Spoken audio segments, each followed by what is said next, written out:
Hello, Namaskar. So today we are all here in order to have a wonderful guest on our show today on Anita's Talk Show. And we are inviting authors, coaches, and various prominent guests on this platform. And today we are having a very special guest on our show today. And she is a wonderful guest and she is a certified deep parenting practitioner. You all might have guessed because she is a unique personality and a wonderful parenting coach. Before I start my podcast, I would like to introduce myself that I'm Anita Salathia, a parenting coach for the parents with teenagers.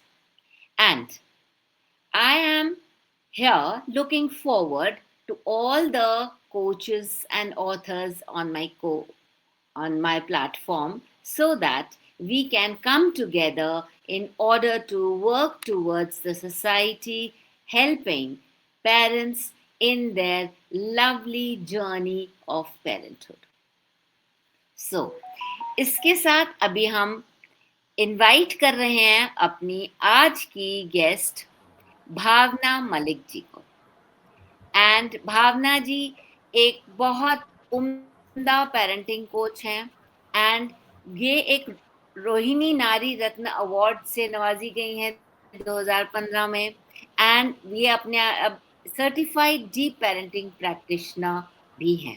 सो इससे ज़्यादा आप क्या सोच सकते हैं कि आज हम कितने खुशकिस्मत हैं कि हमें एक इतने अच्छे गेस्ट से राब्ता कायम होने जा रहा है और हम कोशिश करेंगे कि हम ज़्यादा से ज़्यादा अपने पेरेंट्स को इस चीज़ का फ़ायदा उठाने का मौका दें। और अगर आपके पास कोई प्रश्न है, कोई आप सवाल पूछना चाहते हैं इनसे, तो आप अपने नीचे दिए गए कमेंट सेक्शन पे लिख दीजिए। अगर हम अभी नहीं आपका जवाब दे सकते हैं, तब भी हमारे पास हमेशा हम आपकी सेवा में हाज़िर हैं। तो इन्होंने अपना डिटेल्स दे दी हुई हैं इसमें, तो आप इनके साथ डायरेक्ट भी कांटेक्ट कर सकते हैं।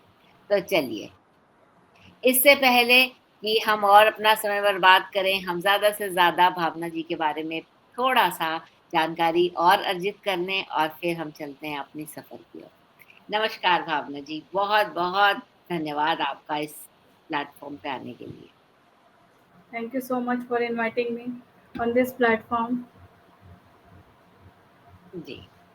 हम भी बहुत हमारे जो वो हैं गेस्ट हैं, हमारे जितने भी ऑडियंस देख रही हैं, हम बहुत ही खुश हैं आज कि आज आप बहुत नाज़ुक से मुद्दे को लेकर आई हैं यहाँ, वो है पेरेंटिंग। और पेरेंटिंग से ज़्यादा कोई नाज़ुक मुद्दा हो ही नहीं सकता। और आयरनी क्या है इसकी कि हम पेरेंटिंग को बहुत ही हल्के में लेते हैं। ये सबसे बड़ी क्या बोलते हैं विडंबना कह लो हमारी सोसाइटी की कि हम पेरेंटिंग को इतना हल्के में क्यों लेते हैं और जबकि वो सबसे सीरियस मुद्दा होना चाहिए क्योंकि हम एक बच्चे को की परवरिश कर रहे हैं जिसने अपनी पूरी ज़िंदगी आगे चलानी है। तो अगर हम थोड़ा सोच समझकर समझ बूझ कर आपस में डिसाइड करके प्लानिंग करके अगर हम चलें तो क्या कहने हमारी सोसाइटी तो बहुत ही बढ़िया किस्म से प्रोग्रेस करती रहेगी। सो हम इससे पहले स्टार्ट करने से पहले मेरे पास एक बहुत अच्छा इंग्लिश में एक लाइंस हैं कुछ being a parent can be tough but just remember that in your child's eyes nobody does it better than you। हम Very good. कहते तो हैं कि यस हम कहते हैं कि पेरेंटिंग बहुत मुश्किल है बट बच्चे की आंखों से देखिए जितना पेरेंट मेहनत करता है बच्चे की जिंदगी के लिए शायद ही कोई इस दुनिया में बच्चे को उसका वेल विशर हो। तो चलिए भावना जी से पूछते हैं कि भावना जी, आप इस लाइन में अपने आप को आपने कैसे ढाला और इस नेक काम के लिए आपकी क्या इंस्पिरेशन रही? मैं तो एक ही बात से शुरुआत करूँगी कि जो ये पेरेंटिंग होती है ना, इसका ना कोई मैनुअल नहीं होता। कोई मैनुअल नहीं बिल्कुल, होता इसका। हम बिल्कुल रोज़ सही। जब जब हमारे पेरेंट्स थे, उन्होंने रोज़ सीखा। जब हम पेरेंट बने, तो हम रोज़ कुछ ना कुछ सीख रहे हैं बिना मैनुअल के। हम ग्रैंड पेरेंट्स भी बन जाएँगे ना, तब भी ये लर्निंग चलती रहेगी और लर्निंग एक ऐसा प्रोसेस है, मैं कहती हूँ लाइफ़ में कभी नहीं छोड़नी चाहिए। ये ऐसी स्किल है, चाहे वो पेरेंटिंग की फ़ील्ड हो या कोई भी फ़ील्ड हो, ये हमेशा करेक्ट, चलनी चाहिए। मेरा तो ये मानना है। और मैं जब इस करेक्ट। फ़ील्ड में कैसे आई, बहुत अच्छा क्वेश्चन आपने पूछा अनीता जी। मैंने अपने करियर की शुरुआत करी थी एक कोचिंग इंस्टीट्यूट से। मैंने अच्छा, कोचिंग सेंटर खोला। जब मैं ओके, धीरे-धीरे माँ बनी 3-4 साल के बाद और जब मैंने अपनी जर्नी स्टार्ट करी, तो साथ-साथ ओके, मैंने इस पेरेंटिंग को समझा अपने बच्चे के साथ। फिर ओके, मैंने सोचा कि जब मैं इतना अच्छा काम कर रही हूँ, तो क्यों ना मैं लोगों को भी गाइड करूँ। और मेरी बिल्कुल, गाइडेंस ना लोगों को बहुत अच्छी लगती थी, बड़े हैप्पी रहते थे, तो मुझे ये फ़ील्ड बहुत अच्छी लगने लगी। मैंने इसमें फिर कोर्सेज़ करे और अपनी फ़ील्ड को ऐसे आगे मैं ले जा पाई और आज 23 इयर्स का एक्सपीरियंस मेरे को हो गया है इस फ़ील्ड के अंदर। मेरे साथ जो एक बार जुड़ जाता है ना, वो कहता है कि मैं अपनी मम्मा से मैं कम बात करता हूँ और भावना मैम से ज़्यादा बात करता हूँ। बिल्कुल, बिल्कुल। इसमें तो कोई शक नहीं है। इतनी प्रेम से और इतनी प्यार से अगर आप जैसे हम ह्यूमन बीइंग्स को ट्रीट करते हैं, ह्यूमन बीइंग्स तो किस बच्चे को क्या चाहिए? आपकी प्यार भरी बात, आपकी भाषा, आपके दिल से निकली हुई कोई भी बात, वो बच्चे को सीधा समझ में आ जाती है और जल्दी समझ में आ एग्ज़ैक्टली। जाती है। सो जी, जी। आपके पास तो ये एक बहुत बड़ा कुदरत का बोलते हैं ना एक करिश्मा है आपके पास कि आप इतनी प्रेम से अगर आप डील करेंगी तो बच्चे तो क्या बड़े भी बिल्कुल कायल हो जाएँगे आपके। तो और साथ थैंक में यू। मैं तो खुद हो ही चुकी हूँ, इसीलिए मैंने आपको एज़ अ गेस्ट यहाँ बुलाया है। कि हमारे जो ऑडियंस हैं वो खुश हो जाएँ और उनको लगे कि पेरेंटिंग एक कोई मुश्किल काम नहीं है और ना ही आसान है। ये नहीं मैं कहूँगी कि आसान है, आसान भी नहीं है पर मुश्किल भी नहीं है। सिर्फ हमें बैलेंसिंग करना है उसे। अवेयरनेस जितना की हम ज़रूरत है। यस, अगर आप अवेयरनेस अगर भावना जी जैसे इतने इस सोसाइटी को अवेयरनेस दे रहे हैं तो इससे बढ़िया बात क्या हो सकती है। तो चलिए, अब जो हमारी ऑडियंस है ज्यादातर किशोरावस्था में एडोलसेंट बच्चे हैं। तो ज्यादातर जितने भी माताएं या पेरेंट्स देख रहे हैं वो मेरे साथ इसलिए जुड़े रहते हैं। तो आज भावना जी के यहाँ होने से मुझे लगता है कि ये थोड़ी मेरी जर्नी शायद और आसान हो जाएगी कि किशोरावस्था को अक्सर परिवर्तन का समय कहते हैं। माता-पिता इस बदलाव को किस नज़रिए से उनको देखना चाहिए? कुछ आप इस पे रोशनी डालेंगे? पहले तो मैं इस चीज़ को अब प्री टीन में कन्वर्ट करना चाहूँगी कि पहले हमारे टाइम पे टीनेज जो कही जाती थी ना, 13 करेक्ट, टू 19, बट अब जो टीनेज आ गई है ना, वो 8 साल से ही शुरू हो चुकी है। हमारा सोशल मीडिया, हमारे आस-पास के सराउंडिंग में जो बच्चे देख रहे हैं, सबसे ज़्यादा ना 3 काम हमारी लाइफ़ में, चाहे बच्चा, बूढ़ा, जवान, कोई भी एज हो, 3 चीज़ें ओके, चलती हैं, जो हम देखते हैं, जो हम सुनते हैं और जो हम फ़ील करते हैं। ये VAK, ये हम सबके साथ चलता है और बिल्कुल, इस वजह से अब ये जो 8 साल के बच्चे हैं, इनमें टीनेज के सिम्पटम्स ज़्यादा दिखने लग गए हैं। बच्चे को लगता है, कभी बच्चे को कहा जाता है, "तुम चुप बैठो, तुम्हें अभी पता नहीं, तुम बच्चे हो।" और जब कभी बच्चे को ये कहा जाता है, "तुम बड़े हो गए हो।" बच्चा ओके, कंफ्यूज स्टेट में आ जाता है कि मैं बड़ा हूँ या आसपास का एनवायरनमेंट कैसा है, कई बार वो कंफ्यूज स्टेट में चला जाता है। इसमें सिर्फ 4 चीज़ों को ना हमें 4 पॉइंट्स को ध्यान में रखने चाहिए कि सबसे पहला है आर्ग्यूमेंट। इस एज में बच्चा आर्ग्यू बहुत करता है, बहुत बिल्कुल। आर्ग्यू करेगा, तू मैं होएगी, बहुत ज़्यादा घर के अंदर माहौल डिस्टर्ब रहेगा। और फिर आता है एरोगेंस। उसको ये लगता है कि पहले तो पेरेंट्स को लगता था कि हमारी बात सुन लेता था, अभी हमारी बिल्कुल। बात सुनता ही नहीं है। फिर हम्म। आता है एंगर।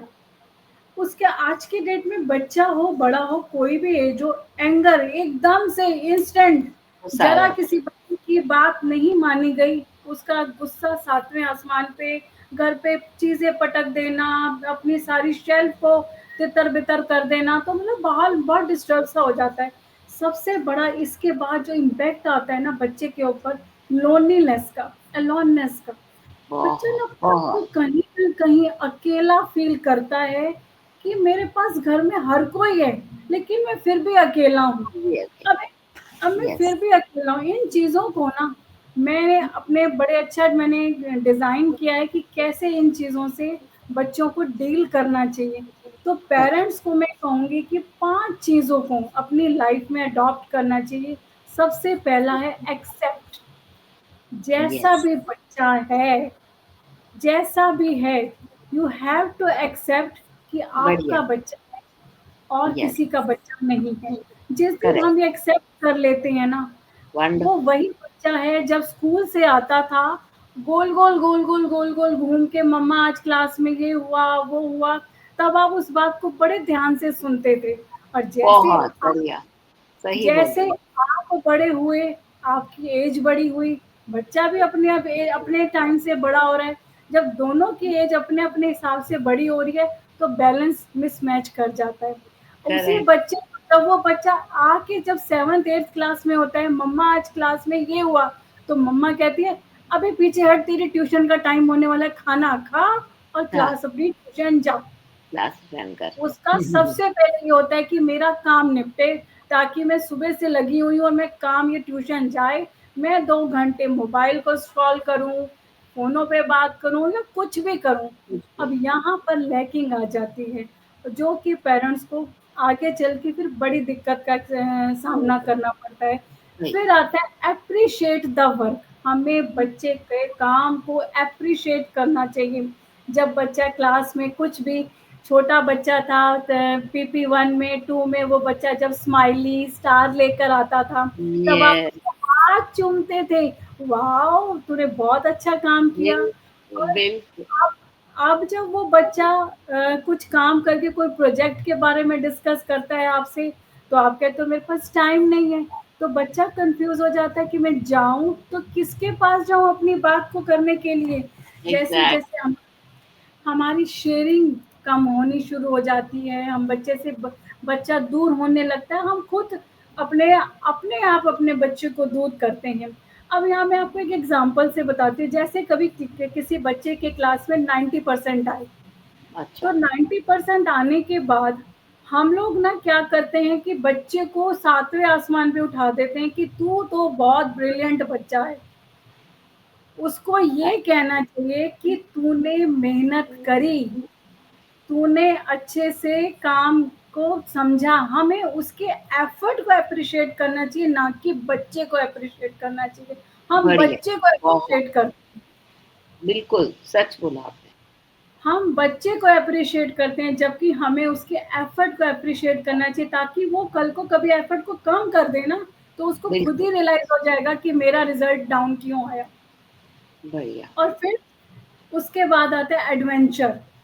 हमें बच्चों को ना एडवेंचर बहुत पसंद होता है। जो हम्म। टीनेज का बच्चा जो होता है ना, अगर वो हम्म। साइकिल चलाना चला रहा है, तो उसको क्या होता है कि मैं उसको हवा में उड़ाऊँ। उसको हम्म। उस साइकिल चलाने में भी एडवेंचर पसंद है। स्पीड चाहिए। जब उसके फादर कार चला रहे होते हैं, तो वो साथ बैठा होता है, वो तब मम्मी की सीट पीछे हो जाती है। मम्मी पापा के साथ आगे नहीं बैठती, बॉय आगे बैठता है या गर्ल आगे बैठती है। तो वो पापा के स्टीयरिंग को, गियर्स को चेंज करते हुए देख रहा होता है। और वो एक दिन जब वो चाबी गलती से उठा लेगा, और वो अपने घर के अपने मैदान में उसको गाड़ी को चलाने की कोशिश करे, क्योंकि उसको एडवेंचर पसंद है। तो राइट। ऐसे में आपको क्या करना है, उसको ऐसे स्पेस पे ले जाना है, उसको मॉल में ले जाने की बजाय ना एडवेंचर लैंड में ले जाओ। वहाँ उसको कुछ अच्छी चीज़ें दिखाओ, सिखाओ, जो जो वो खुराफाती चीज़ें मशीनरी पे करता है ना, उसको वहाँ पर उन चीज़ों को एक्सप्लोर करने दो। तो यहाँ मैं पेरेंट्स को यही कहूँगी कि थोड़ा-सा लाइफ में एडवेंचर होना चाहिए, और बच्चे की ना टीन एज की एज में इन चीज़ों को खुद भी एक्सेप्ट करना चाहिए। जितने जल्दी हम एक्सेप्ट करेंगे ना, उतना हमें बच्चों को केयर करने में आसानी होगी। बेसिकली हम कहीं न कहीं इस चीज़ को एक्सेप्ट नहीं करते। हम क्या करते हैं, हम कनेक्शन नहीं बिल्ड करते, हम करेक्शन करते रहते हैं। सारा दिन करेक्शन, करेक्शन, करेक्शन, जबकि हमें कनेक्शन को बिल्ड करना होता है। और लास्ट हमारा है एडवाइस फ्रॉम द अदर्स। अब क्या होता है कि बच्चे को कभी भी ना अपने पेरेंट की बात पसंद नहीं आती, क्योंकि 0 से 7 इयर्स का बच्चा, उसका इमोशनल ब्रेन एक्टिव होता है। 7-8 इयर्स के बाद उसका लॉजिकल माइंड चलना स्टार्ट हो जाता है। और जब राइट। उसका लॉजिकल माइंड स्टार्ट होता है, तो उसकी स्किल भी थोड़ी-थोड़ी डेवलप होने लगती है। वो अपनी हम्म। सजेशन देने लगता है, तो फिर वो बिल्कुल। क्वेश्चन फिर वही बात आती है कि तुम छोटे हो, तुम अभी नहीं बोलो, तुम बच्चे हो, तुम अभी मत बोलो, तुम बड़े हो। तो फिर ये चीज़ें बच्चा फेस करता है। अब राइट। तो ये प्रॉब्लम ना बच्चे को बहुत ज़्यादा फेस करनी पड़ती है। ऐसे में हमें क्या करना चाहिए, खुद एडवाइस ना देके अपने घर में जिससे बच्चे की ट्यूनिंग अच्छी हो, चाहे वो उसका कोई कोच हो, टीचर हो, दादा-दादी हो, नाना-नानी हो, मासी हो, कोई भी रिलेटिव अपने को हटा के उसको आगे ले आओ, तो आपके बच्चे को समझाने में ईज़ी हो जाता है। यहाँ मैं अपना एक एग्ज़ाम्पल बताती हूँ। मेरे बच्चे को जैसे कई बार एग्ज़ाम्स वगैरह में कोई दिक्कत आती थी, तो मुझे लगता था कि अगर मैंने बोला, तो इसने मेरे साथ बहस करनी है, आर्ग्यू करेगा। तो मैं क्या करती थी, उसकी टीचर को, जो मेरी फ्रेंड भी थी, तो मैंने उसको कहती थी कि वंदना, तू इसको समझा दियो और ये तेरी बात जल्दी समझ जाएगा। जो काम मेरे को 3 घंटे में करवाना होता था, मेरा आधे घंटे में वो काम हो जाता था। तो यहाँ बढ़िया। बढ़िया। तो हमें कई बार ना अपने को नीचे करके बाहर वाले को अपनाकर बच्चे का काम करवाना पड़ता है, जो कोई वाजिब भी है और करना भी चाहिए। बिल्कुल। मेरा इतना मानना है। तो इसलिए हम कहते हैं ना कि इस उम्र में बच्चों को सीखने की क्षमता सबसे तेज मानी जाती है ना? और हाँ, माता पिता इसे सही दिशा देने में कैसे उपयोग कर सकते हैं, उसका उत्तर आपका बहुत सही रहा कि लास्ट सही इसमें एक दिशा और देने पॉइंट है। हाँ, लास्ट इसमें एक की। होता है आस्क, जो कि हम बच्चे से कभी नहीं पूछते हैं, हमेशा बताते हैं। बताते हैं। कभी भी नहीं पूछते, हमेशा बताते हैं। अब यहाँ पर देखो कि जैसे बच्चा टीवी देख रहा है, सारा दिन वो बच्चा टीवी देख रहा है, सबके घर की एक ही प्रॉब्लम है, टीवी बहुत देखता है, मोबाइल में बैठा रहता है। आप उसे ये कहने जाओ, मदर्स क्या करती हैं, फादर क्या करते हैं, ये टीवी कितनी देर में तू बंद करेगा? उससे ये पूछने की बजाय उससे सीधा क्वेश्चन पूछो कि आप कितनी देर टीवी और देखोगे? क्योंकि अब उसके ऊपर वो उसकी ड्यूटी बन गई ना कि मेरे को जवाब देना है, ये मेरे को रिस्पॉन्सिबिलिटी आ गई कि मुझे कितनी देर और देखना है। अब जैसे कई बच्चों का खाने पीने को लेकर बड़ी प्रॉब्लम होती है, आज ये खाना है, आज ये नहीं खाना, पास्ता, नूडल्स को सब यही चलेगा, कोई भी आपको ग्रीन वेजिटेबल फूड कुछ नहीं खाएंगे। आप कम से कम 3 ऑप्शन उसके सामने रखो कि इसमें से कौन-सी ऑप्शन खानी है, वो आज बनेगी। नेक्स्ट जो आपने 2 छोड़ दी है ना, वो नेक्स्ट 2 डेज़ में आपको मिलेंगी। तो ये बिल्कुल। आस्क बढ़िया। तो आपको रखनी पड़ेगी, ये बच्चे के साथ ट्यूनिंग आपको बिठानी पड़ेगी, तभी ये आपका जो घर में अप डाउन्स, एटमॉस्फेयर डिस्टर्ब रहता है, तभी वो बैलेंस हो पाएगा, अदरवाइज़ बहुत दिक्कत आती है। बिल्कुल, बिल्कुल। आपने बहुत ही उम्दा पॉइंट्स बताए हैं। तो मैं चाहूँगी कि जितने भी मेरे ऑडियंस यहाँ देख रही है, इन सब पॉइंट्स को बड़ी अ, संजीदगी से इस पर अमल कीजिए। और ये आपके बच्चे का सवाल है, बिल्कुल भी लापरवाही, थोड़ी-सी भी कोताही ना बरतें। ये ना सोचें कि भई भावना जी बोल रही हैं, सुन लिया। सुन तो लिया है, बट आप कई पॉइंट्स हैं जो वो भूल भी जाएंगे, या आप इतने मतलब हम आप सारे बहुत बिजी हैं, अपने कामों में व्यस्त रहते हैं। तो अगर हम नोट कर लेते हैं इन चीजों को, तो हमें दोबारा से इनके ऊपर जाना और इनके ऊपर सोचने समझने का बहुत हमारी जरूरत है। तो एक बहुत इंपॉर्टेंट चीज यहाँ आ जाती है कि जब ये एडोलसेंट या टीनेजर बच्चा जो होता है ना, ये धीरे धीरे अपनी पहचान बनाने लगता है, कोशिश भी करने लगते हैं अपने पहचान बनाने की। तो इस प्रक्रिया में आप क्या सोचते हैं कि पेरेंट्स को उनको क्या भूमिका निभानी चाहिए? ये आइडेंटिटी क्राइसिस ना सब में है। ओके। चाहे छोटा सा बच्चा, आप 6 से 7 साल का हो तो उसको भी अपनी आइडेंटिटी की है अपने फ्रेंड सर्कल में। टीन एज का बच्चा हो, आइडेंटिटी की प्रॉब्लम है। अगर कोई एडल्ट है, ऑफिस गोइंग है, कहीं भी आइडेंटिटी क्राइसिस तो सब जगह ये आपको दिखेगा ही दिखेगा। अब मेन जो ये हम जड़ से चलेंगे, इस आइडेंटिटी को हम जड़ से समझेंगे तो हमारे लिए बहुत ईज़ी हो जाएगा। अब जैसे इस एज में ना बच्चे खुद को ढूँढते हैं ओके। कि मैं कहाँ स्टैंड करता हूँ, मेरे को लोग प्यार नहीं करते, मेरी कोई वैल्यू नहीं है, मेरी कोई रिस्पेक्ट नहीं करता। और इस एज में देखा होगा कि कई बच्चों को हेयर स्टाइल का, शीशे के आगे अपने आप को देखने का, अपने पीयर ग्रुप में लंबी-लंबी अपने फादर की अपनी उनकी अर्निंग को दिखाने का, आज हमारे घर में ये कार आ रही है, ये हो रहा है, तो ऐसे आपको ना बहुत दिखेगा। तो बच्चे के अंदर सेल्फ आइडेंटिटी का ना बहुत प्रॉब्लम आती है। तो इसमें हमें क्या करना है कि जैसे कई बार बच्चों की ना हैबिट बड़ी जल्दी-जल्दी चेंज होती है। करेक्ट। और आपने कई बार देखा होगा कि कन्फ्यूज़न उनको रहती है फ्यूचर को लेके कि हमारे फ्यूचर में क्या होगा। और जल्दी-जल्दी इस एज में विथड्रॉल का भी हो जाता है कि बहुत यस। किसी काम को शुरू पहले कर पीछे करते हैं, छोड़ते पहले हैं। राइट। विथड्रॉल का उसके अंदर आ जाता है। तो इसमें ना सेल्फ राइट। सॉल्यूशन यही है कि बच्चों को सेल्फ जर्नलिंग कि उसकी स्ट्रेंथ पे काम करना, कि तेरे अंदर क्या स्ट्रेंथ है। पहले अपने स्ट्रेंथ को पहचान, तब जाके हम तेरे साथ बैठ के डिस्कस करेंगे कि आगे तेरे साथ हमने करना कैसे है, तेरा आगे प्लेटफॉर्म कैसे बनाना है, कि तू इसके लिए कैपेबल है भी या नहीं, तेरे लिए ये बना भी है या करियर नहीं बना। और दूसरा मैं कहूँगी कि उसकी जो हॉबीज़ हैं, कई बार ऐसे में ना मैं बहुत अच्छा स्टूडेंट्स को कहती हूँ अपना विज़न बोर्ड एक तैयार करो।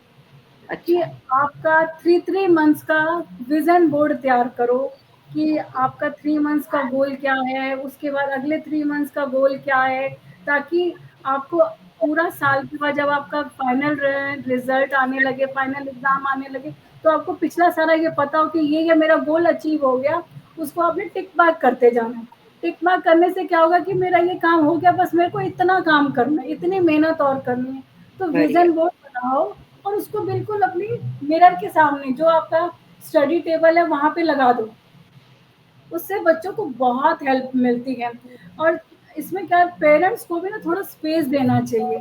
हम कई बार स्पेस नहीं देते हैं। बच्चा जैसे हम कई बार क्या होता है, हम बड़े फ्रस्ट्रेटेड हो जाते हैं, तो हम कह देते हैं ना कि अपने हस्बैंड से कि हमें स्पेस चाहिए, थोड़ी देर अकेला छोड़ दो। तो ऐसे बच्चा भी जब बहुत ज़्यादा खिंच जाता है, चिड़चिड़ा हो जाता है ना, वो कहता है कि मुझे थोड़ा स्पेस चाहिए। तो आप उस बच्चे के लिए करियर असेसमेंट करा सकते हैं। जैसे हमारे पास साइकोमेट्रिक टेस्ट है, डीएमआईटी टेस्ट है। आप ये ये टेस्ट कराकर भी बच्चों को एक दिशा दिखा सकते हैं कि पेरेंट्स उसको गाइड कर सकते हैं कि बेटा ये 3 ऑप्शन निकल के आए हैं, अब आप चूज़ करो कि आपके लिए क्या सही है। इसमें से बच्चा डिसाइड कर लेता है। बिल्कुल बिल्कुल, ये तो आपने बहुत ही इम्पोर्टेंट पॉइंट बताए हैं, और मुझे लगता है पेरेंट्स के लिए बहुत ही जरूरी साबित होंगे। ठीक है। एंड अभी एक चीज बहुत मतलब मैं देखती हूँ आगे पीछे सोसाइटी में, कि जो टीनेजर है वो उसमें एनर्जी बहुत होती है और उत्साह भी बहुत होता है, और ये इतने मतलब भरे हुए होते हैं ना, हम इन इनको कुछ भी कह दें करने को ये तुरंत तैयार हो जाते हैं। चाहे वो पढ़ाई हो, पूरा अपना ना एनर्जी लगा सकते हैं, खेल हो, गतिविधियां हो जितनी भी हम करते हैं, चाहे वो गाड़ी चलाने वाली जैसे आप बात कर रहे हैं, ये हर चीज स्पीड में चाहिए, है ना। हर चीज मतलब वो जिस भी क्षेत्र में जाएंगे बहुत मेहनत करने का उनके अंदर जज्बा होता है। तो मैं आपसे ये प्रश्न पूछना चाहती हूँ कि इन सब में हम संतुलन बिठाने के लिए आपके पास कोई सुझाव है? इन सब चीज़ों में कैसे बैलेंस रखें बच्चे?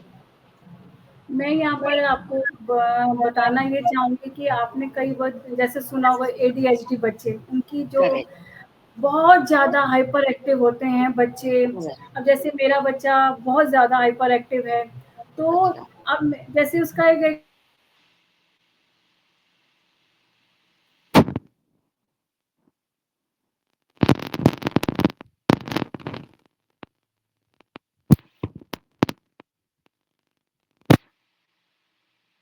खेलने नहीं जाने दूँगी, जब तक तू ये सिलेबस को खत्म नहीं करेगा।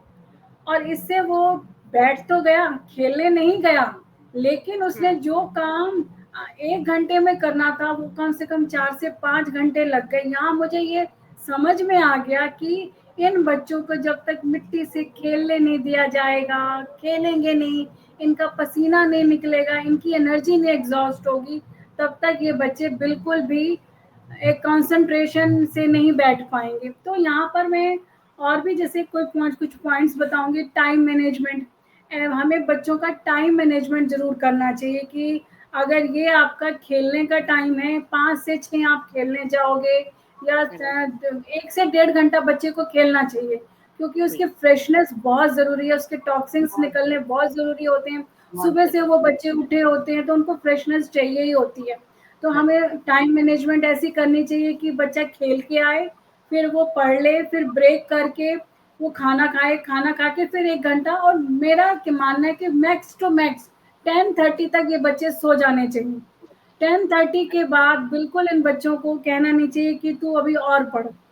बहुत सही, 9th-10th तक आते-आते बच्चों का होता है कि थोड़ा वो टाइम कुछ ज़्यादा देने लग जाते हैं, 12 बजे तक बैठते हैं। अगर ना देखो, बच्चे की 8 से 9 घंटे की साउंड स्लीप नहीं होगी, तो वो सुबह जी, क्लास में देर से उठ कुछ नहीं सुनेगा, बिल्कुल, यॉर्निंग करेगा, क्लास में हाँ, डिस्टर्ब रहेगा, तो ये बहुत दिक्कत होती है। बिल्कुल, अब बिल्कुल, तक बिल्कुल, तो ये फिर हमें प्रायोरिटीज़ सेट करनी पड़ती हैं कि उनकी खेल को लेकर, हेल्थ को लेकर, खाने-पीने की चीज़ों को लेकर, कि इसने अच्छी डाइट फूड लिया है, ठीक से इसने न्यूट्रिएंट्स लिए हैं, फ्रूट्स गए हैं, बादाम वगैरह जो जैसे मदर्स को होता है कि रात को भिगो के रखे। बच्चों को ये चीज़ों का ध्यान रखना चाहिए। हेल्थ में जब तक इन बच्चों के अंदर ये चीज़ें साथ में नहीं जाएँगी, ये आगे आने वाले टाइम में नहीं चीज़ों को ले पाएँगे, क्योंकि आज का वैसे ही खाना हमारा मिलावट वाला है, तो बच्चे के अंदर स्ट्रेंथ वैसे ही नहीं है। और शांत है, दूसरा, फिज़िकल और मेंटल बैलेंसिंग के लिए बच्चों को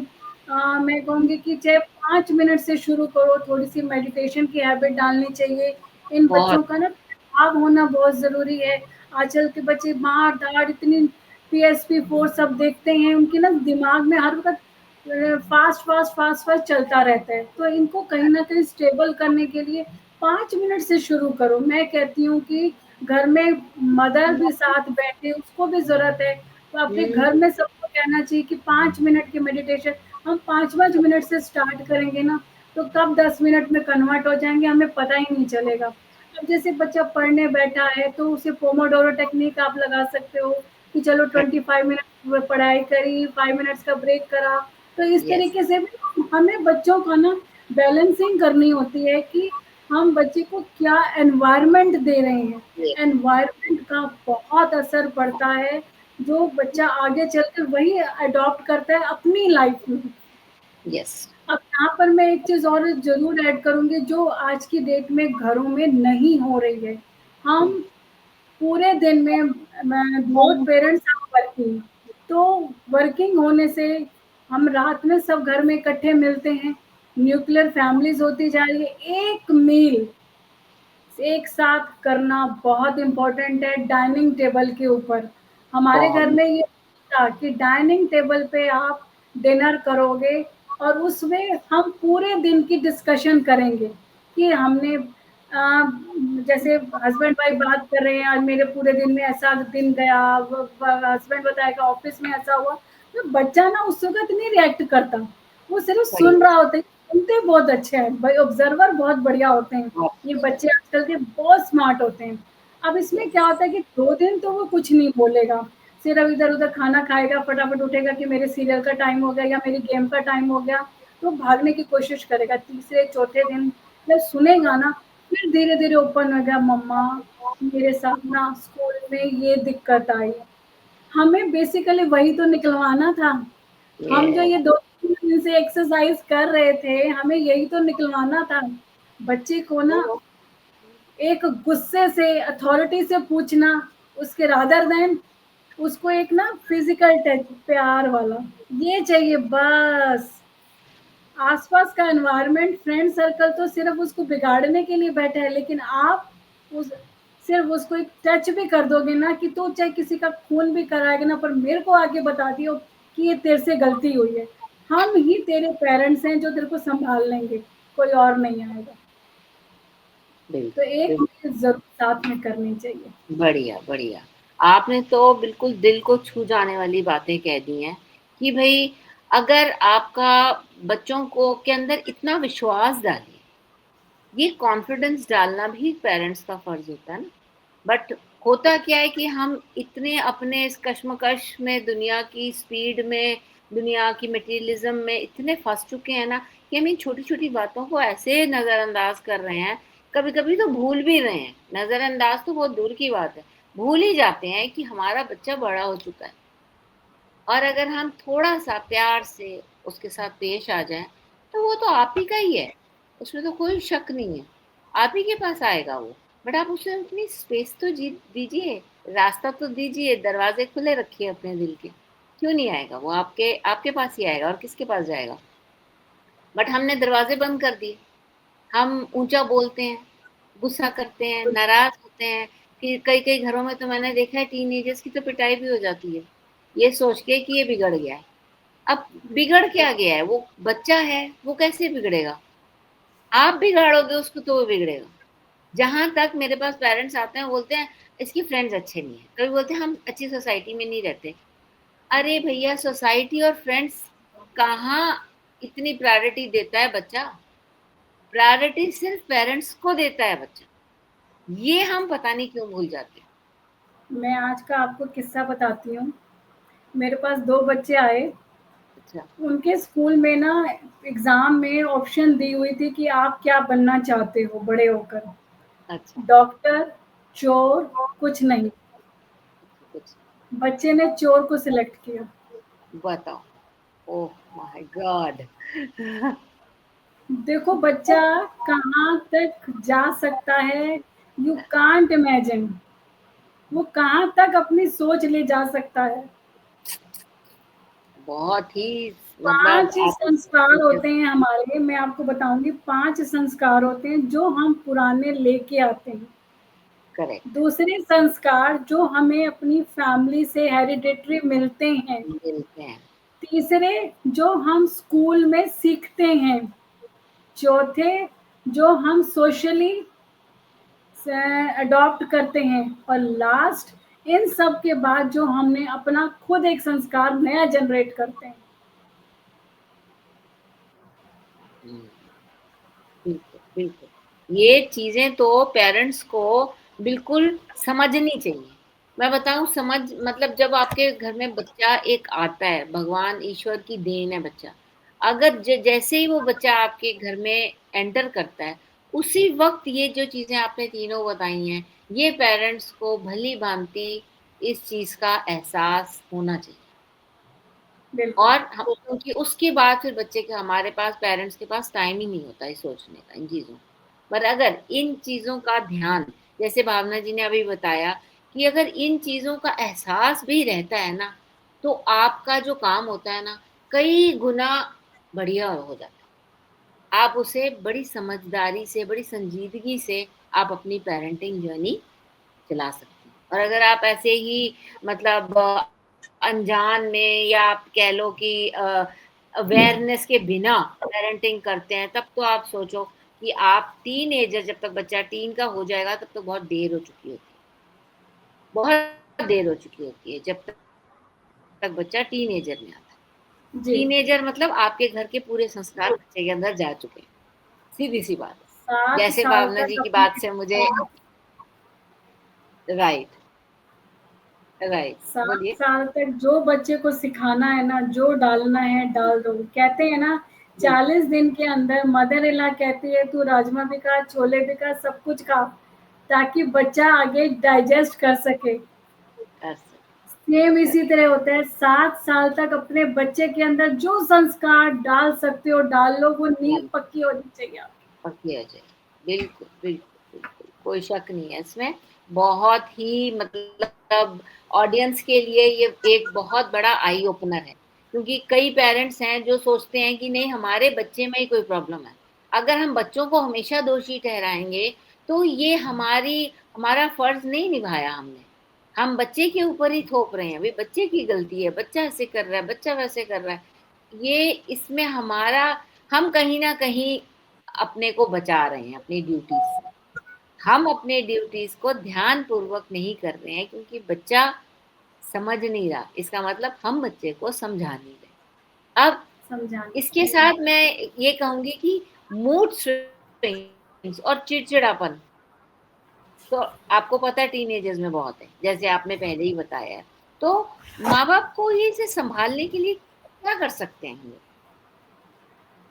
मूड स्विंग्स ना बड़ा स्वाभाविक है, ये नेचुरल है कि बच्चे के मूड स्विंग्स होते हैं। इसका सबसे बड़ा जो रीज़न होता है ना, हमारा जैसे हार्मोनल चेंजेस होना, प्यूबर्टी का स्टार्ट होना, राइट, और जैसे गर्ल्स के अंदर जब पीरियड स्टार्ट होते हैं तो उनके अंदर चिड़चिड़ापन बड़ा हो जाता है। और मैंने कई बार ऐसा देखा है कि स्कूलों के अंदर जो ये कोचिंग दी जाती है, एजुकेशन दी जाती है, इस बारे में बच्चों को गाइडेंस दी जाती है। कई बार ना करेक्ट, पेरेंट्स पेरेंट्स इस बात को नहीं बता पाते हैं, ओपन नहीं हो पाते हैं। हमें अपने बच्चे के साथ थोड़ा-थोड़ा ओपन होना चाहिए। आप गाँवों में देख लो, रूरल एरिया में देख लो, आज भी ये चीज़ें हिडन हैं। डन, ओपनली इस बात को नहीं बात किया जाता। सिर्फ़ 3 से 4% ही पॉपुलेशन ऐसी है जो बच्चों के साथ ओपनली इस बारे में बात करती है। मैं अपना करेक्ट, एग्ज़ाम्पल देती हूँ, 8th क्लास में जब थे मेरे स्टार्ट हुए, तो मैं डर गई।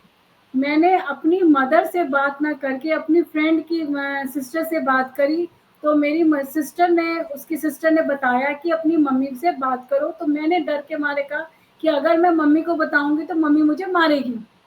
तो मतलब बिल्कुल, ऐसा भी सोचो, कई बार हो हाँ, जाता है कि पता नहीं मेरे साथ क्या हुआ। तो हमें ना हम पेरेंट्स को, अपने बच्चों को, चाहे लड़का हो, लड़की हो, ये चीज़ें बड़ा सेंसिटिव इश्यू होते हैं। कब ये सेंसिटिव इश्यू जाके बड़ा बन जाते हैं, हमें खुद नहीं पता होता। हमें बच्चों के साथ ना बहुत तालमेल बिठा के बात। आजकल की जो जनरेशन है ना, हमारे टाइम में पेरेंट्स अगर गुस्से में कोई बात कह देते तो हम यस कर देते थे। आजकल की जनरेशन को तो वो कहते हैं रिवर्स साइकोलॉजी अपनानी पड़ती है, प्यार से बात करना पड़ता है, घुमा के स्टोरी में, कहानियों में डेवलप करके हमें बताना पड़ता है। तब जाके उनको तो ये बात समझ एग्जैक्टली, में आती है, हाँ, पेरेंट्स कुछ कह रहे हैं। फिर हमें ये बताना पड़ता है कि हमारे साथ भी ऐसा हुआ, तो फिर वो कहता है कि हाँ, मेरे पापा-मम्मी के साथ ऐसा हुआ, दैट मीन्स ये नई बात नहीं है, इस चीज़ को ध्यान में रखना चाहिए। अब जैसे क्या होता एग्जैक्ट, है कि पेरेंट्स में कई बार पेरेंट्स हाथ उठा देते हैं, गुस्से में मार देते हैं, तो बच्चे के अंदर ना बहुत चिड़चिड़ापन आता है कि मैं अपने मन की बात किससे जाकर करूँ? अगर मैं घर में जाके बात करूँगा, तो मुझे थप्पड़ पड़ जाएगा। वो डर के बिल्कुल, मारे वो कई बार नहीं बता पाते कि अब आपने एक वर्ड सुना है ना, इंट्यूशन। मैं यस, इंट्यूशन को ऐसे समझाती हूँ, इन ब्रेक करके, इन ट्यूशन, अपने अंदर ट्यूशन करो, अपने आप को पहले जानो। एग्जैक्टली, बहुत अपने ठीक आप को बात, जब हम जानेंगे ना, तब जाके हम बच्चे को अच्छे से सँभाल पाएँगे। अब जैसे अपने घरों में कई बार सुना, हमने तो सुना है, आज भी पेरेंट्स कहते हैं पैसे पेड़ पे उगते हैं, बहुत सुना है, जितनी चादर उतनी पैर। बिल्कुल, आज की बिल्कुल, लग्ज़री लाइफ़ है, तो सबको ये आस-पास चकाचौंध को देखकर बच्चा भी इन्फ्लुएंस हो रहा है, अट्रैक्ट हो रहा है। अगर सामने वाले के पास आईफ़ोन है, तो मेरे पास भी आईफ़ोन होना चाहिए। नहीं है, तो वो चिड़-चिड़ करेगा, इरिटेट होएगा, चिड़चिड़ापन, घर का माहौल डिस्टर्ब करेगा। मैं यहाँ सही, पर पेरेंट्स को ये कहूँगी कि आप कहते हो पैसे पेड़ पर उगते हैं। आप कहते हो कि जितनी चादर उतनी पैर, उतनी न पैर पसारने चाहिए। अरे चादर बड़ी कर लो, अब यहाँ पर चादर बड़ी करने का मतलब ये है अपनी स्किल को डेवलप कर लो। करेक्ट। जितने स्किल को हम डेवलप करेंगे तो हमारी सोच खुलेगी, हमारा माइंड खुलेगा। 90% साइकोलॉजी और 10% सिर्फ होती है स्किल।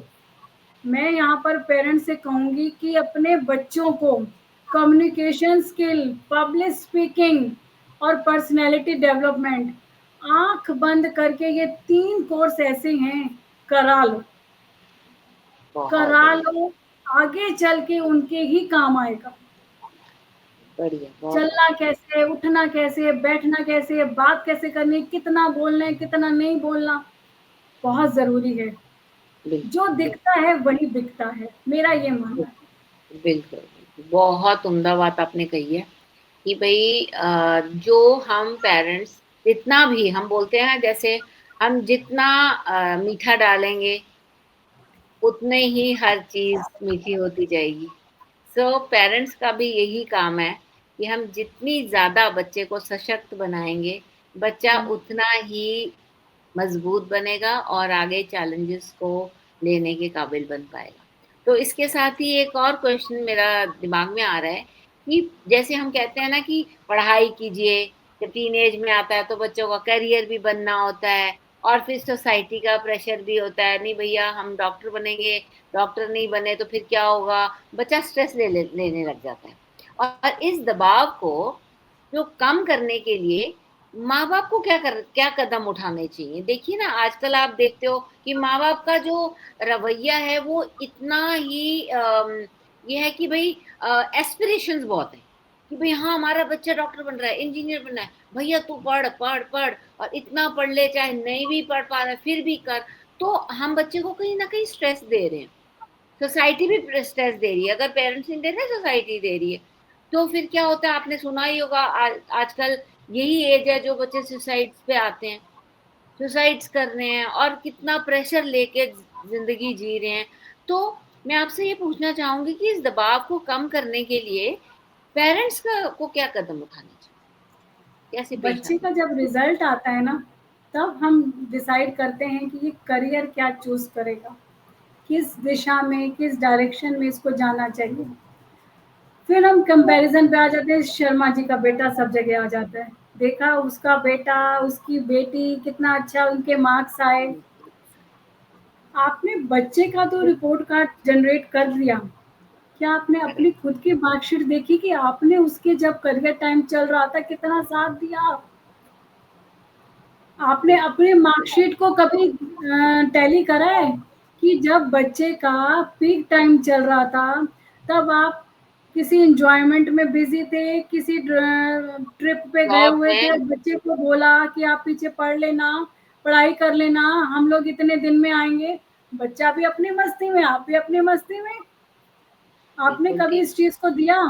यहाँ मैं कुछ पॉइंट्स ऐसे रखना चाहूँगी जो सब पेरेंट्स के लिए बहुत ज़रूरी है। मुझे कमेंट बॉक्स में लिख के बताइएगा कि क्या आप ऐसा कर रहे हैं, जो-जो मैं पॉइंट्स अब आपको बताने जा रही हूँ।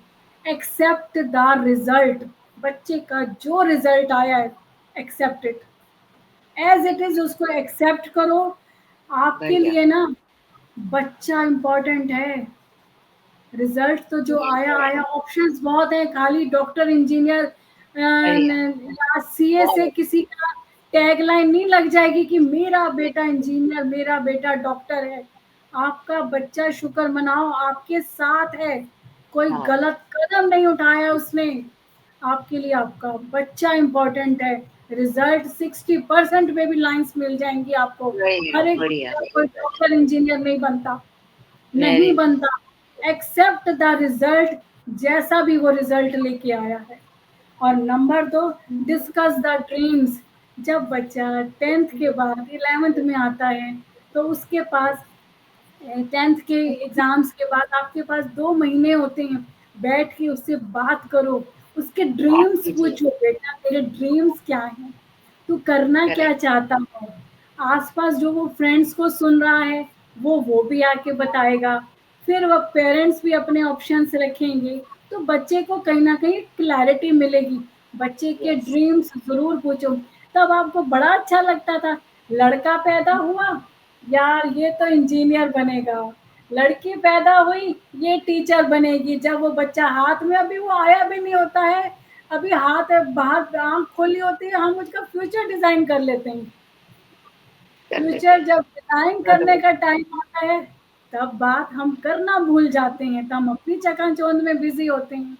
तो मैं ये कहूँगी कि बच्चे के ड्रीम्स के ज़रूर डिस्कशन करनी चाहिए।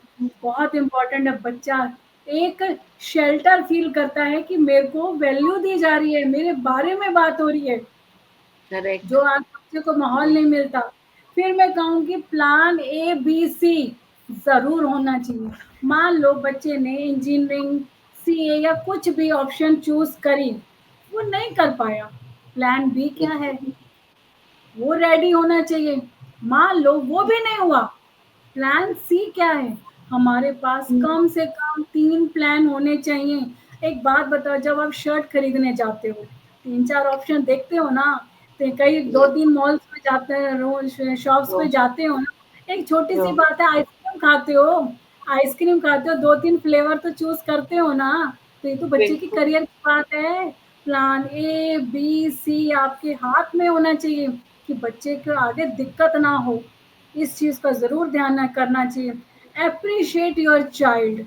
बच्चे ने कुछ भी एग्जैक्ट। किया है, चाहे वो सक्सेस हुआ है, नहीं हुआ है, अपने बच्चे को एप्रिशिएट ज़रूर करना है। नहीं तो अगर करेक्ट। उसको घर से एप्रिसिएशन नहीं मिलती, वो और ज़्यादा डाउन हो जाता है। दूसरे के बच्चों को एप्रिशिएट करना उसके सामने बंद करें, अपने बच्चे को एप्रिशिएट करें। और जब कोई आपके घर में गेस्ट आता है ना, कई मैंने तो बच्चों को, पेरेंट्स को देखा है, ये टेबल सुनाना, ये सुनाना, पोएम सुनाना, वहीं छोटे बच्चे को, 6 साल के बच्चे को चालू हो जाते हैं। क्यों भाई? किस लिए? बच्चा आया है घूमने दो, खेलने दो, जैसे आप एन्जॉय करना है, उसको भी एन्जॉय करने दो। उसको भी उसकी करने दो। एक्टिविटी वहीं पर करवाना शुरू हो जाते हैं। और लास्ट, बहुत ठीक। Important, professional interviews. आप हर फील्ड के माहिर नहीं हैं, आपको हर चीज़ नहीं पता। आपको हम्म, प्रोफ़ेशनल की राय बहुत इम्पोर्टेंट है। प्रोफ़ेशनल लोगों के साथ आपको अपने बच्चों को मिलवाना पड़ेगा। एक मैं अब कहती हूँ, बताती हूँ आपको कि मान लो आपका बच्चा सीए बनना चाहता है, सीए वो बन गया, लेकिन आपको ये नहीं पता सीए बनने के बाद प्रोसेस क्या करना पड़ेगा। किस कैसे प्रोसेस में जाना पड़ेगा, सीए में क्या अकाउंट्स देखेगा, सेल टैक्स देखेगा, प्रोसेस को समझो, उस सीए से मिलवाओ कि बेटा प्रोसेस को समझ, कि अपने ऑफिस में काम करेगा, बनाएगा तो किसी के अंडर में कराना है तो तू क्या काम करवाएगा। अब जैसे होटल मैनेजमेंट का कोर्स अगर किसी बच्चे ने करा है, तो होटल मैनेजमेंट के अंदर जो बंदा शेफ बन चुका है उससे गाइडेंस लो कि यहाँ पर अंदर पहले शुरुआत में बच्चे से बर्तन धुलाए जाते हैं, कांटा छुरी उठाना सिखाया जाता है, क्या कराया जाता है। ये तो है नहीं कि सीधा आप जाके बढ़िया बढ़िया डिशेस बनानी शुरू कर दोगे। प्रोसेस को समझना होता है। डिग्री तो हर कोई ले लेता है, हर कोई करेक्ट। ले लेता है, पर प्रोसेस को कोई नहीं समझता। हमें प्रोसेस को समझना बहुत इम्पोर्टेंट है। बहुत बहुत बढ़िया, बहुत बढ़िया। ये देखिए, हमें तो आज भावना जी से गोल्डन नगेट्स मिल रहे हैं, और मैं पेरेंट्स से ये दरख्वास्त करूंगी कि आप सब बहुत ध्यान से इन सब चीज़ों को लागू कीजिए, इस सब पॉइंट्स को अपने दिमाग में रखिए, और अपने पेरेंटिंग जर्नी को अपने टीनेजर के साथ एक मेमोरेबल बना दीजिए। बिकॉज आज वो आपका बच्चा है, कल वो आपके दोस्त के रूप में आ जाएगा। सो आपने ये नहीं देखना है कि ये बच्चा है, चलो जो भी करना है हमारी मर्जी, ऐसा नहीं। भावना जी ने बहुत क्लियर कट रोड मैप आपको दे दिया हुआ है कि आप अपने पेरेंट्स अपने बच्चों के साथ किस तरह से बातचीत करते हैं। सबसे पहला पॉइंट उन्होंने बहुत बढ़िया दिया है, जो मुझे अभी तक स्टिक ही हो गया मेरे साथ, कि कम्युनिकेट कीजिए प्रॉपर। प्रॉपर कम्युनिकेशन, भावना जी के अकॉर्डिंगली वो कह रही हैं कि कम्युनिकेशन अगर आपकी कम है या गलत है, बहुत बच्चे की का फ्यूचर डिसाइड कर देगी। और दूसरी चीज उन्होंने बहुत बढ़िया से कही है, जो हमेशा याद रखूंगी, वो है जर्नलिंग।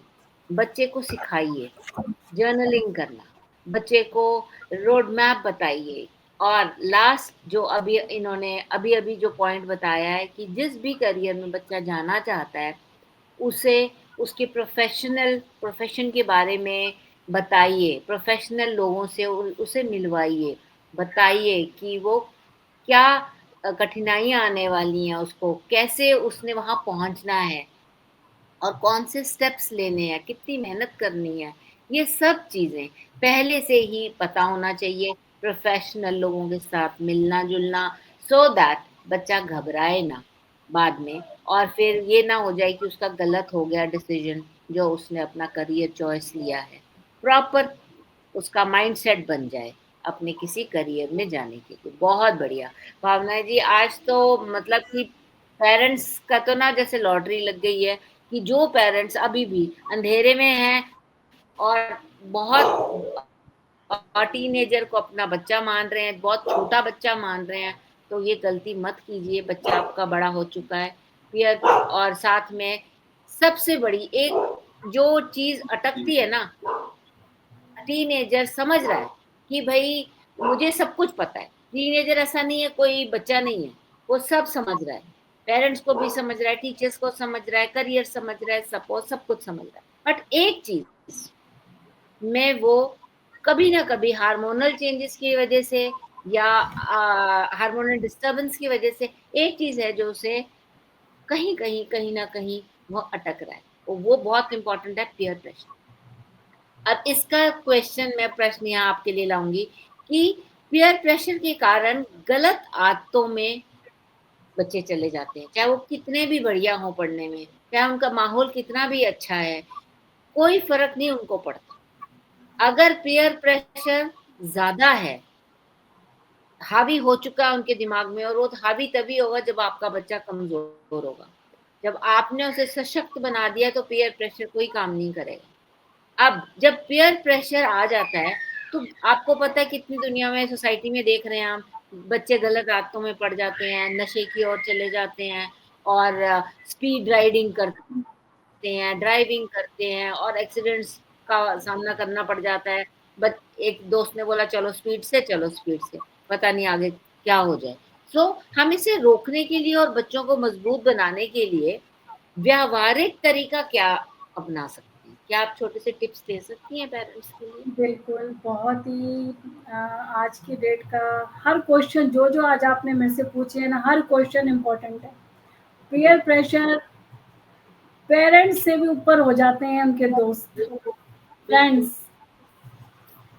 मेरे फ्रेंड ने बोला जैसे पहले बच्चा छोटा था ना, मेरी मैम ने जो कहा है वही सही है, आपको कुछ नहीं आता।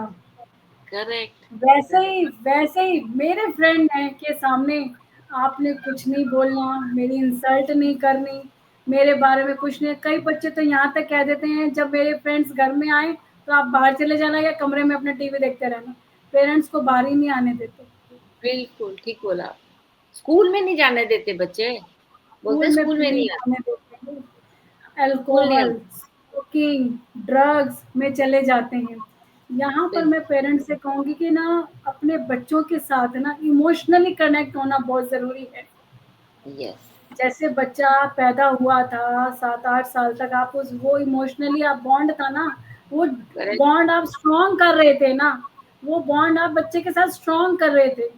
पर जैसे-जैसे उम्र बढ़ती है तो वो बॉन्ड कहीं ना वो न जो नेवल कॉर्ड होती है ना वो कटनी शुरू हो जाती है।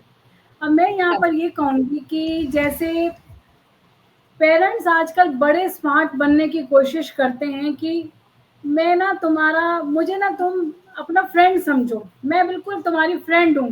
फादर कहेगा मैं तेरा फ्रेंड हूँ, तू मेरे पास आकर सब कुछ डिस्कस कर सकता है। बच्चा 1-2 बार चला जाएगा और जब उसने फ्रेंड की फ्रेंडली फ्रेंड समझकर बोल दिया, उसी वक़्त जो उसके ऊपर जो लातें घूँसे आने वाली होती है ना, वो बच्चा भी सकपका जाता है। एक तो यहाँ करेक्शन करें कि हम तुम्हारे फ्रेंड नहीं हैं, हम तुम्हारे फ्रेंडली पेरेंट हैं। यहाँ करेक्ट बिल्कुल, करो, हम फ्रेंडली पेरेंट हैं।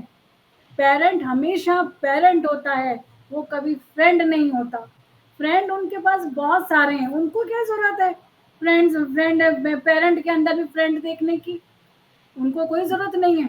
नहीं, बच्चों बिल्कुल। के साथ फ्रेंडली बिहेव करो, जब उनकी ना सुनो ज़्यादा। इस टाइम पर ना गुड लिसनर बनना चाहिए पेरेंट को।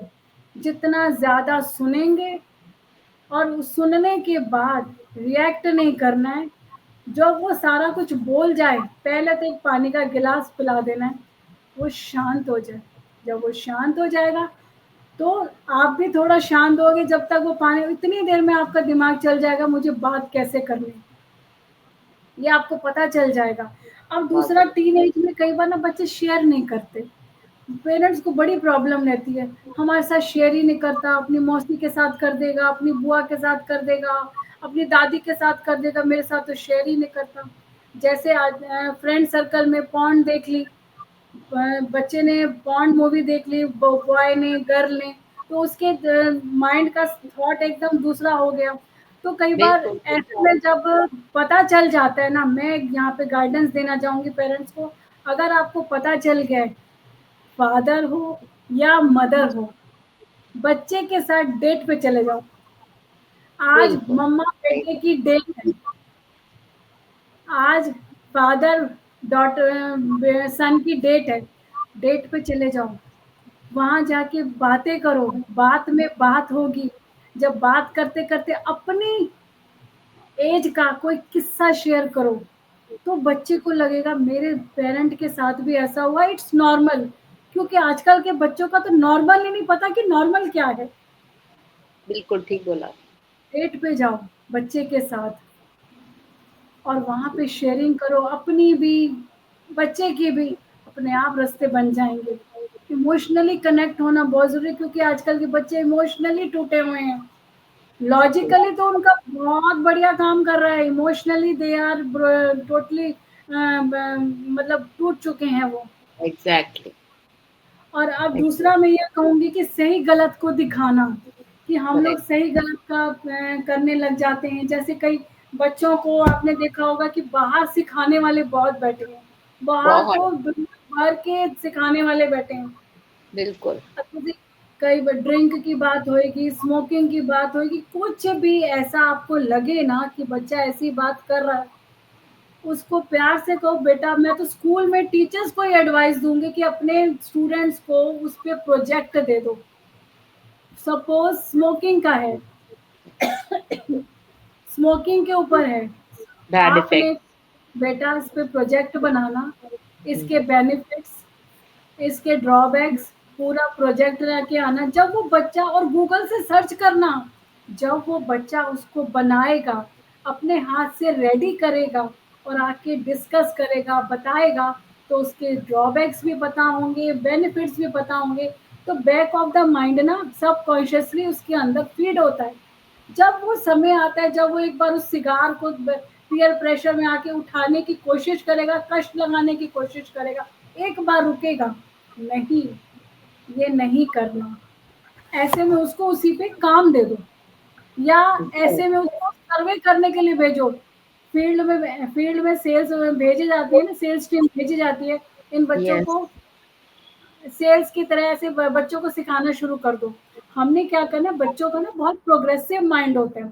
अब आपके ऊपर डिपेंड करता है कि आप उसके प्रोग्रेसिव माइंड को कहाँ यूज़ करवा रहे हो, किधर लगवा रहे हो।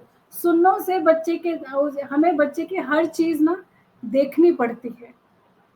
तो बच्चों को ना फ्रेंडली गाइडेंस देनी चाहिए, एडवाइस नहीं देनी चाहिए। फ्रेंडली गाइडेंस देनी चाहिए, एडवाइस नहीं देनी चाहिए। हम सारा दिन एडवाइस देते रहते हैं, ऐसे करो, ऐसे ना करो, ऐसे उठो, ऐसे बैठो। वो सोचता है मैं क्या रोबोट हूँ, पपेट हूँ, जैसे स्प्रिंग की तरह मेरे को यूज़ कर रहे हो। फिर वो चिड़चिड़ा हो जाता है, फिर उसको अपना फ्रेंड सर्कल अच्छा लगने लगता है। वो फिर पीयर प्रेशर में आकर बहुत कुछ गलत कर जाता है, और अब आपके हाथ से निकल जाता है। इमोशनली कनेक्ट होना बहुत ज़रूरी है, इमोशनली कनेक्ट होना।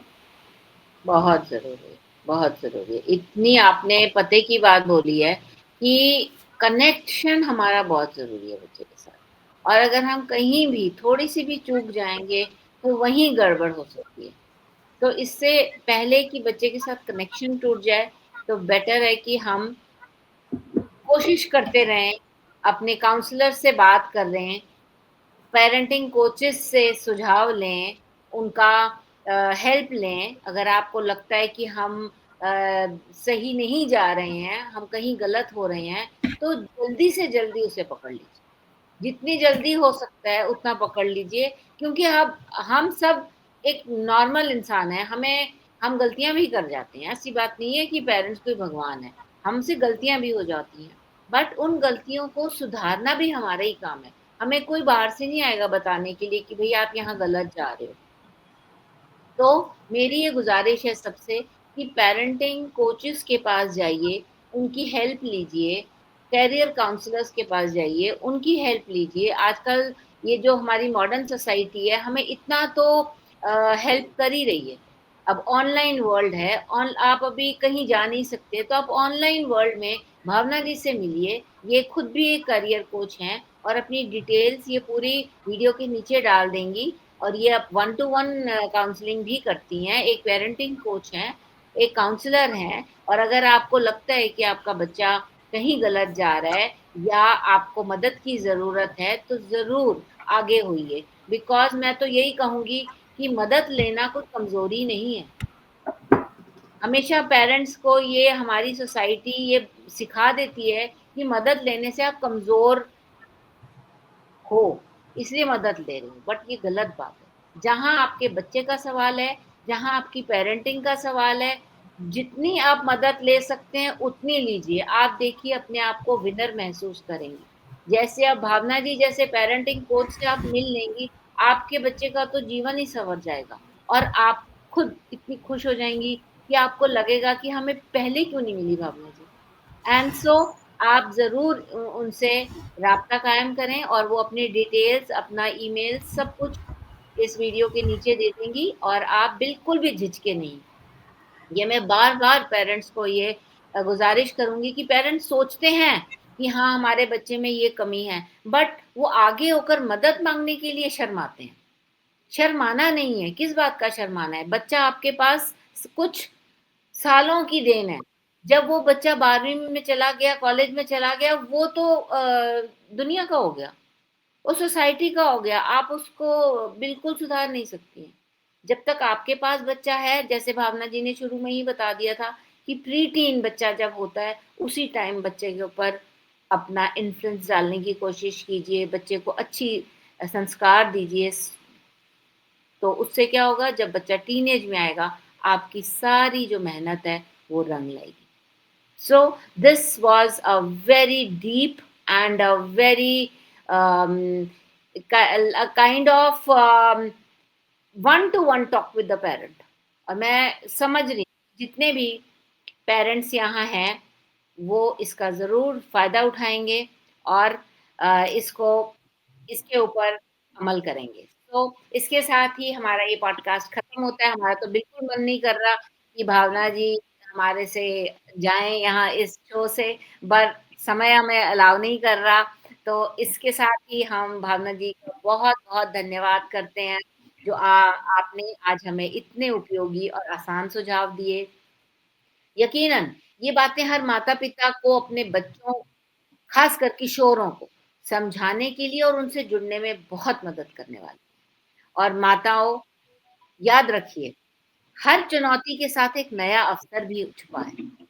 थोड़ी समझदारी, थोड़ी धैर्यता और सही मार्गदर्शन से हम इस किशोरावस्था के सफ़र को न केवल आसान बना सकते हैं, बल्कि इसे यादगार और खूबसूरत बना सकते हैं। आप सबका धन्यवाद है कि आपने समय निकाल कर हमारे साथ ये बातचीत को सुना। अगर ये चर्चा आपके लिए मददगार रही हो, तो इसे दूसरों तक ज़रूर पहुँचाएँ और जुड़े रहिए हमारे साथ, क्योंकि हम हर बार आपके लिए लाते हैं ऐसे ही महत्वपूर्ण विषय और विशेषज्ञों की राय। और इसके साथ मैं आखिरी में भावना जी से पूछना चाहूँगी कुछ शब्द जो बिल्कुल टिप जो पेरेंट को तुरंत समझ आ जाए और वो आज ही लागू करे अपने परिवार में। देखिए, मैं टिप यही देना चाहूँगी कि अपने बच्चों से प्यार कर, और इससे ज़्यादा मैं कुछ नहीं कहूँगी कि अपने बच्चों से बहुत प्यार करें, क्योंकि पेरेंट्स प्यार बहुत करते हैं। इमोशनली उनको एक शेल्टर दें। बस वहीं पीछे हो जाते हैं वो लोग। बिल्कुल, बिल्कुल। बहुत, बहुत उम्दा बात कनेक्शन आपने पे की। कनेक्शन पे ध्यान दें, करेक्शन पे नहीं। यस, कनेक्शन पर ध्यान दिया जाए, करेक्शन पर नहीं। बहुत बढ़िया, बहुत ही आपने खास बात कही है जो माता-पिता इस पॉडकास्ट से ज़रूर लेकर जाएँगे और ये अपनी एक एनरिच करेंगे अपनी पेरेंटिंग जर्नी। तो फिर मिलते हैं, तब तक खुश रहिए, जुड़े रहिए और अपने बच्चों के साथ इस रिश्ते को प्यार और समझ से मज़बूत बनाइए। नमस्कार। Thank you so much, thank you so much. Thank you Bhavana ji, thank you so much.